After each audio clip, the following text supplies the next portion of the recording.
She stood there in the kitchen, leaning on the counter with her arms crossed, that same smug look on her face she always wore when she figured she had won. We had been tossing words back and forth all evening about something that did not really matter. Chores, time spent together. Honestly, I cannot even remember anymore. The actual topic was not important. What mattered was the way the room felt. Cold, tense, like something had shifted. Then she said it, cocking her head slightly like she was explaining a rule to a kid. I do not belong to anyone. I am my own person. Her voice was calm, not raised at all, but it hit me like a bullet straight through the chest. It was not rebellion. It was detachment, like she was flipping off a switch and walking away from everything we had built.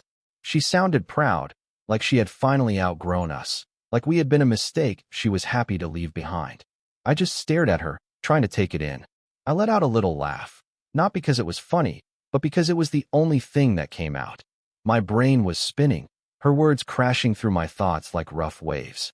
I looked around the house, the one I bought, the one I fixed up with my own hands, the one I came home to thinking it stood for something real. She turned and walked off before I could say a word, leaving me there with her words hanging in the air like a jacket I could not take off. That was the moment I knew something was different. That night, I went to bed late. She had already curled up on her side of the mattress, glued to her phone like always, her back turned to me. I stared up at the ceiling fan spinning above us, thinking about when she started seeing the idea of belonging as a trap instead of a promise. I did not feel angry. I had no urge to yell or get even. I just felt still, not numb, but clear. If she did not think she belonged to anyone, then I would stop acting like she did. This was not revenge.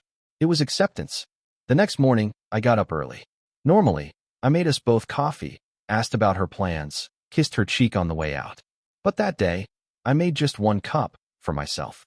I grabbed my keys, and when she mumbled something half asleep, I walked out without answering. Not to be cruel, just calm, like there was nothing that needed saying. At work, I was quiet, got things done, kept my head down, but my mind stayed on what had changed. I started thinking about how many small things I did every single day out of a quiet sense of duty, texting to check in, asking if she needed anything from the store, picking up her prescriptions when she forgot. She used to call that love. Now, it seemed she saw it as control. That evening, I got home, put my stuff away, and saw her stretched out on the couch half watching some reality show. She did not even look up. Normally, I would sit next to her, start a conversation, maybe make dinner if she had not already. But this time, I went to the other room, heated up some leftovers, sat alone at the kitchen island, and ate in silence. I could feel her watching me from around the corner, but she said nothing. She was not used to being the one ignored. Her power came from knowing I would always come to her first, break the silence, fix the distance. That is when I realized I had helped build that dynamic by always trying to hold us together. She had become the center of everything, and I just kept spinning around her. Not anymore. A few days went by. I did not blow up or try to prove a point. I just stopped explaining myself. I stayed later at work. Did not text when I was on my way home. She started to notice when things were not getting done right away. Dishes in the sink, laundry folded but left untouched. She did not say anything, but she was watching, waiting to see if this was just another quiet storm that would pass. Then, one Saturday afternoon, she asked me if I wanted to go shopping with her. First time she had asked me to do something with her in weeks. I told her I already had plans. I did not offer to reschedule or ask to join later. She gave me a little shrug, nodded, and walked out the door, but I saw her hesitate, like she expected me to ask where she was going. I did not. Instead, I turned on the old record player, something I had not touched in months, and put on a jazz album I used to love, the kind she always rolled her eyes at. I poured myself a drink, called up a friend I had not spoken to in a long time, and we talked like I had all the time in the world. Because now I did. She came back about 3 hours later, bags in her hands, confusion on her face. I was sitting on the porch chatting with a neighbor, and she just stood behind the screen door watching me for a moment. I did not get up. I did not stop the conversation or offer to help her carry anything inside. Later that night, she made a comment about a new dress she had bought. I smiled, told her it looked nice, and then went right back to reading my book. It was just a small thing, barely a flicker, but I saw it. Her smile wavered. Her fingers curled a little tighter around the edge of the kitchen counter, like she was holding on to something solid. I could tell she felt the difference, even if she could not explain it. Something had shifted, and though she could not quite put her finger on it, she knew it was there. She had told me she did not belong to anyone. I had listened, loud and clear. Now, I was showing her exactly what that looked like. Being unclaimed, as she called it, was not some glorious freedom. It was slow, creeping loneliness. The kind that does not knock, it seeps in quietly. 2 weeks passed like pages in a novel neither of us had the guts to close.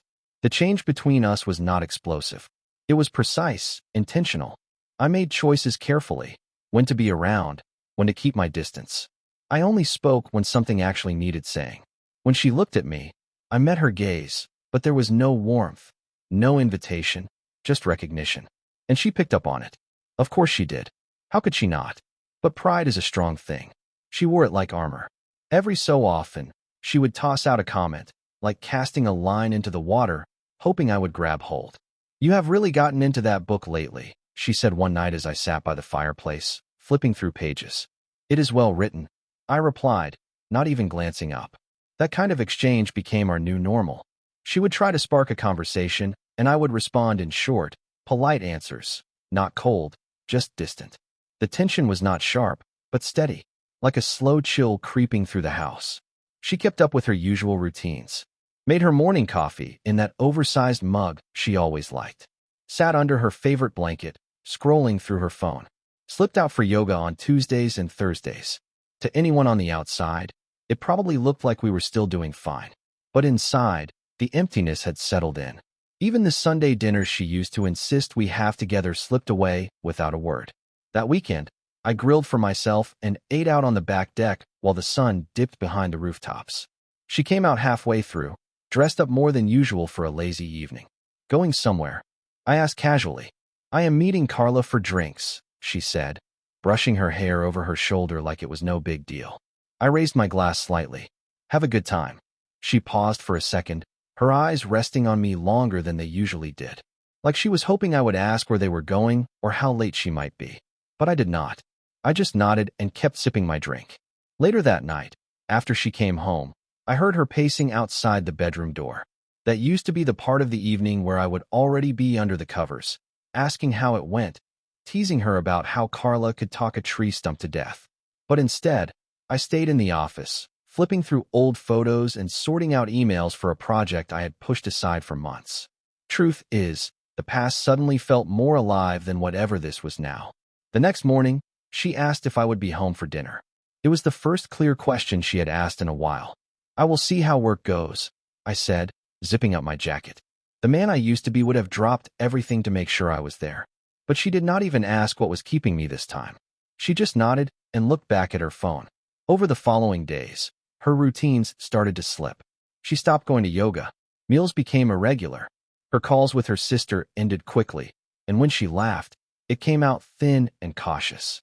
I noticed the way she looked at me when she thought I could not see her, like she was trying to decode something I was no longer explaining.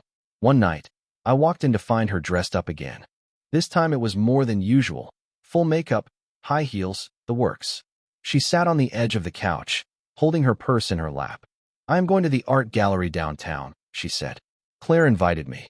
I opened the fridge, grabbed a bottle of water, and replied, "Sounds interesting." She hesitated, then added, "You could come too. They have a jazz band and wine tasting. I know you like that kind of thing." I let the silence stretch just enough to make it clear. "Maybe next time. Hope you enjoy it." She smiled at me, but it did not quite reach her eyes. There was a crack in the expression, a trace of something unsure, maybe disappointment, maybe just confusion. The following night, she stayed home and cooked dinner. The whole house smelled like roasted garlic and something citrusy, reminded me of those nights long ago when things between us still felt warm, still felt close. She set the table for two and even lit a candle. When I walked in and saw the setup, I paused for a second. "Cooking for someone special?" I asked, keeping my tone light. Her eyes narrowed just a bit, the way they did when she was trying not to show irritation. "I thought it would be nice if we ate together." I nodded, pulled out a chair, and sat down. I told her the food was good, and it was, but neither of us spoke much. She tried now and then, telling me little stories from her day or sharing updates about people we both knew. I listened. I responded when it felt right. But the connection she was hoping to find again wasn't there.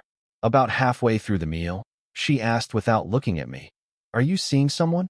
It caught me off guard. I nearly laughed. Where would I even find the time? I said. She did not press the issue. I could tell she had not asked out of jealousy.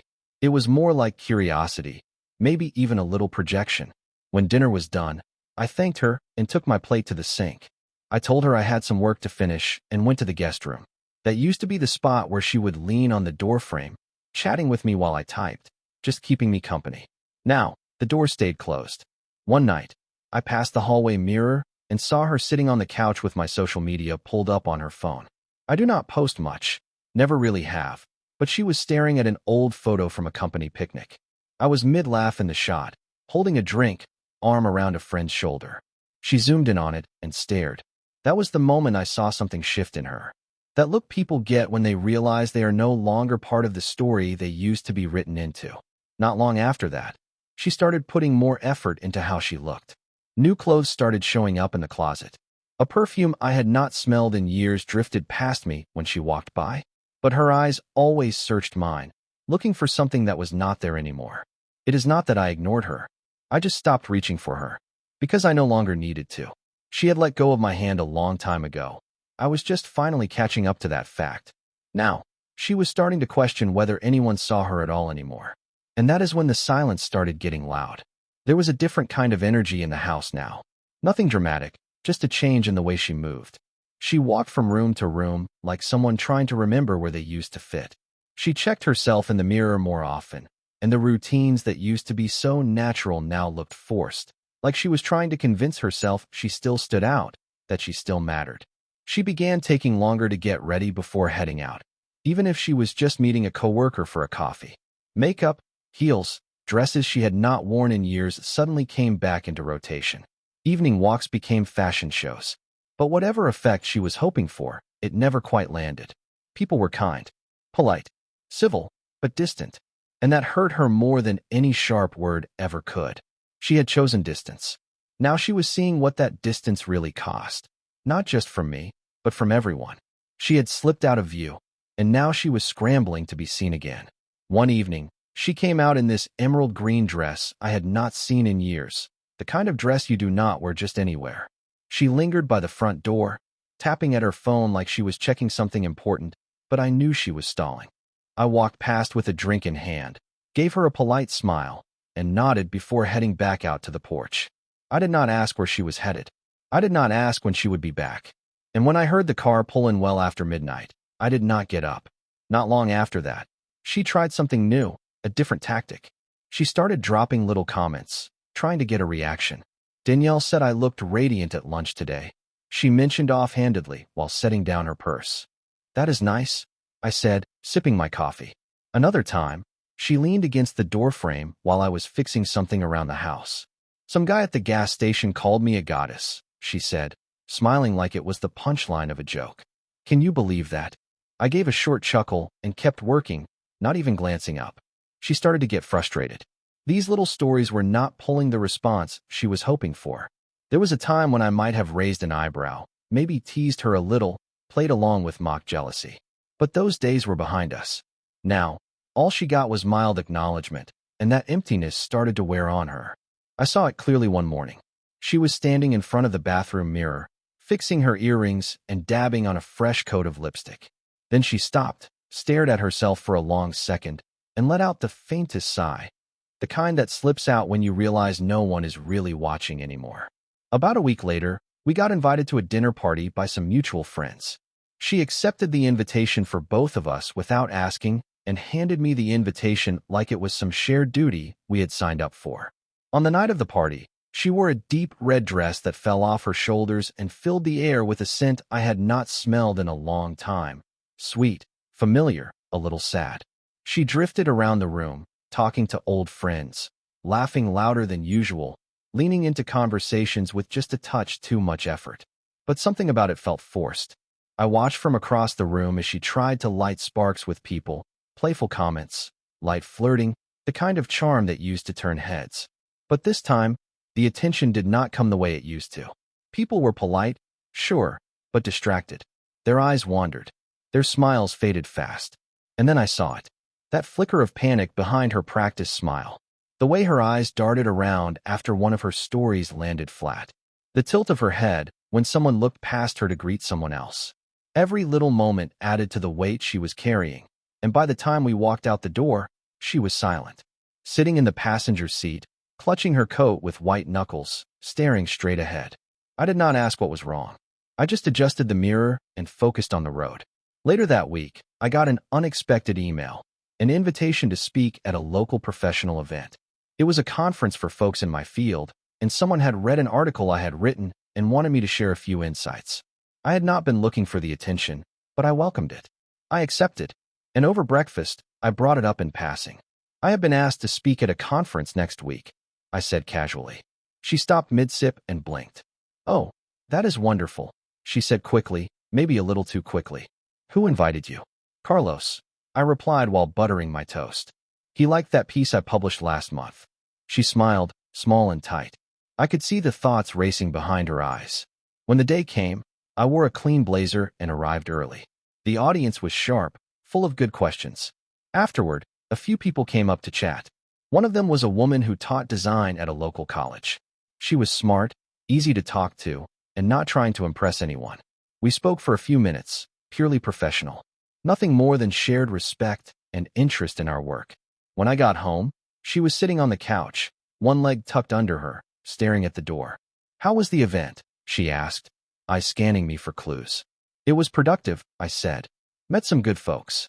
She waited, clearly hoping I would mention names or details. I left it at that. In the following days, her habits changed again. She started cleaning rooms in the house that had not been touched in months.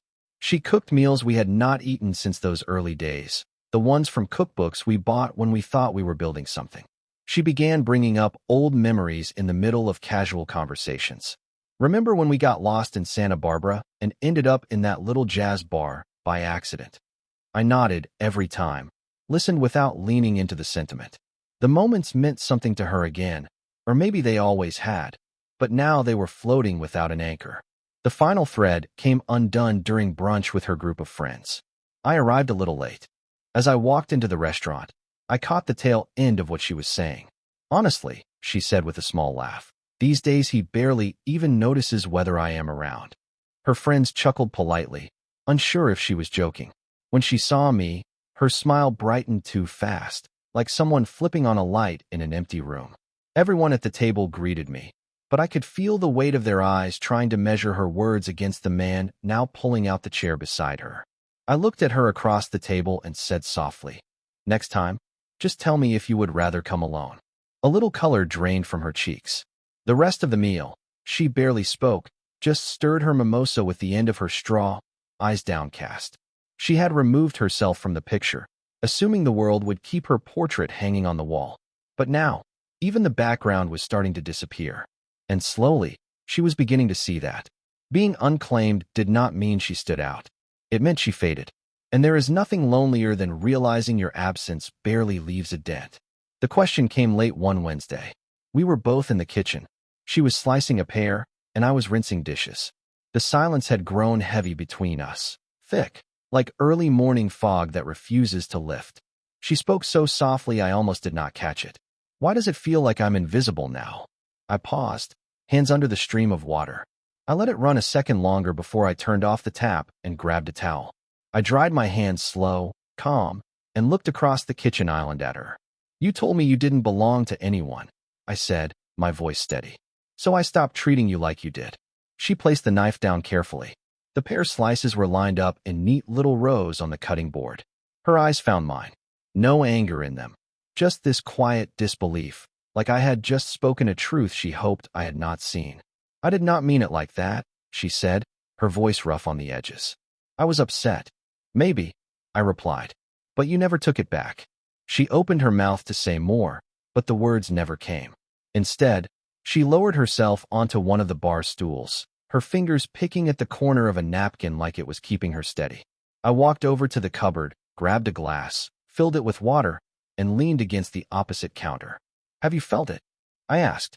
The space between us. How it keeps stretching wider every day? She nodded. Just once. It's strange, she whispered. I used to feel you everywhere. In my routines. In the little quiet moments of the day. And now, she paused. Now it feels like your air, still around, but out of reach. I took a drink and set the glass down gently. I did not disappear. I just stopped revolving around you. She blinked a few times and swallowed hard. I thought you would fight for me.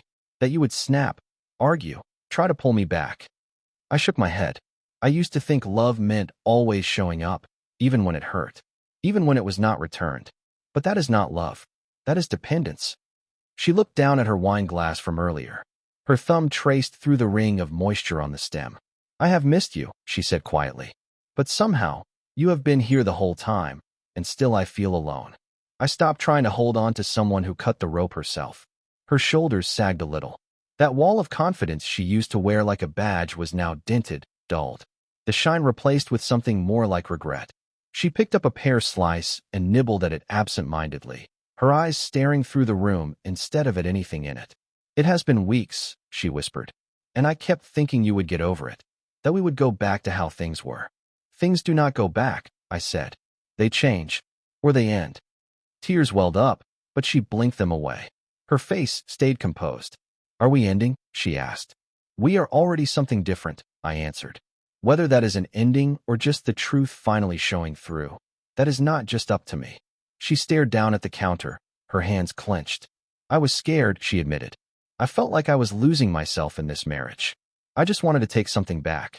I never meant to erase myself from your world entirely. I leaned forward, arms resting on the counter. You did not get erased, I told her. You stepped away. I just stopped covering up the empty space you left. The next morning, she stayed in the kitchen longer than usual. Made breakfast with care, scrambled eggs, toast, coffee brewed the way I liked it. When I reached for my keys, she followed me to the front door. Can we talk tonight? She asked, voice cautious. I nodded. We can. That evening, I found her in the living room. It was the same space that used to hold our laughter, back when things still felt easy. She had arranged the pillows, lit a few candles, even put on some quiet music, soft instrumentals that filled the background without saying too much. She motioned for me to sit. I have been thinking, she started, curling her legs up on the couch. Thinking about how we ended up here. I let her talk. She told me how, in the early days, everything had felt alive, how routine slowly crept in, how comfort started to feel like a cage. She admitted that somewhere along the way, she began to resent the life she had once longed for. I confused consistency with control, she said. I wanted to feel like I still had an identity of my own. I just did not expect that in trying to be seen by the world again, I would push away the only person who had actually seen me all along. Her voice broke slightly. Her eyes shimmered but did not fall. The room was quiet again. I leaned back on the couch and looked at her. What do you want now? I want to be part of this again. Not owned. Not claimed. Just connected. I sat with that for a while, thinking about how silence had become our shared language. How the peace in this house had once belonged to both of us, and now only lived on my side. I believe you mean that, I said finally. But rebuilding something like this does not start with an apology. It starts with action. Repeated action.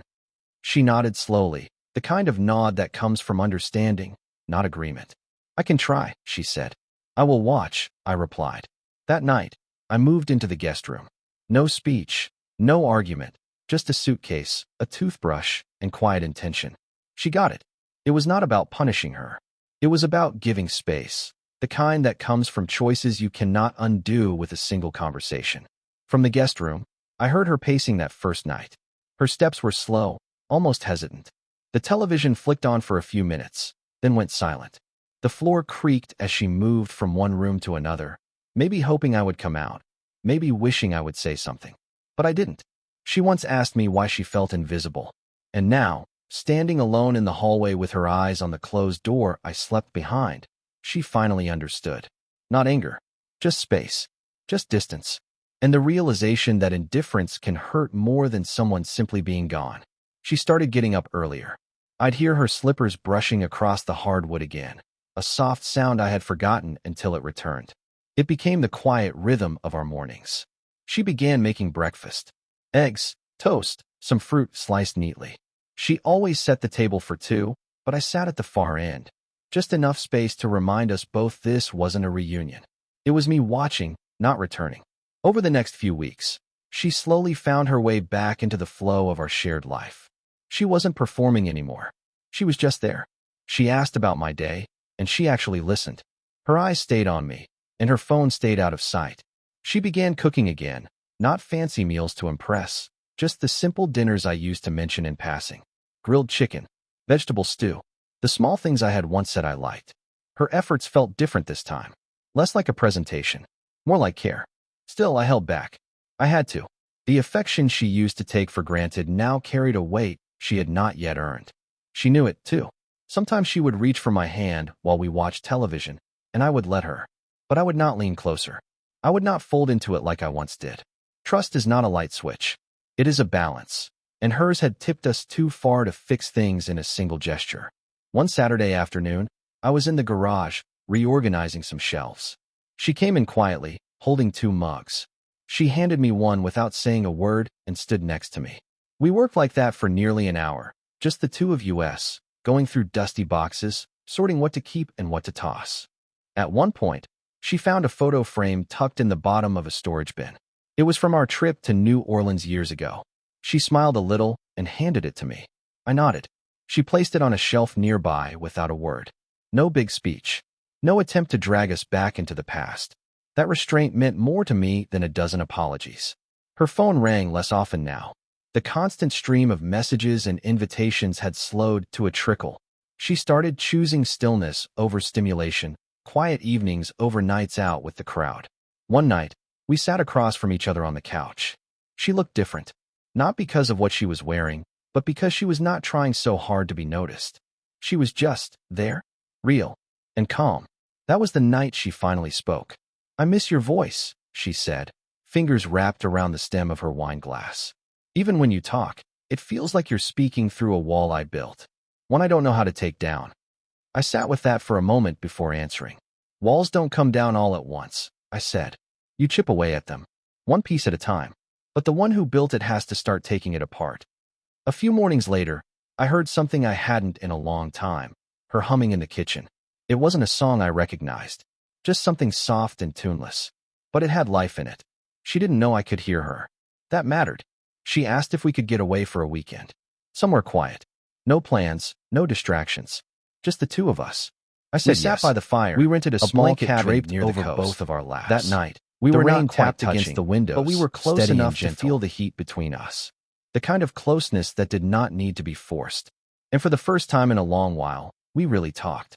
She opened up about what had been breaking down inside her long before the silence between us began. She said she used to believe being separate made her stronger, that pulling away meant she was independent. "I just wanted to prove I didn't belong to anyone," she said softly. But all I really proved was that I didn't feel like I belonged anywhere. I leaned back and watched the fire crackle. "You have always belonged to yourself," I told her. "That was never the issue. You just forgot how to stand beside someone without disappearing." She reached for my hand, and this time, I let her hold it. The weekend passed without drama, without any kind of grand statement. Just two people figuring out how to exist next to each other again. And when we got back home, I could feel something had changed. It was subtle, but real. She no longer moved through the house like she owned the air around her. Now, she stepped softly, aware, thankful. There was humility in her presence that hadn't been there before. But I still had something to figure out on my own.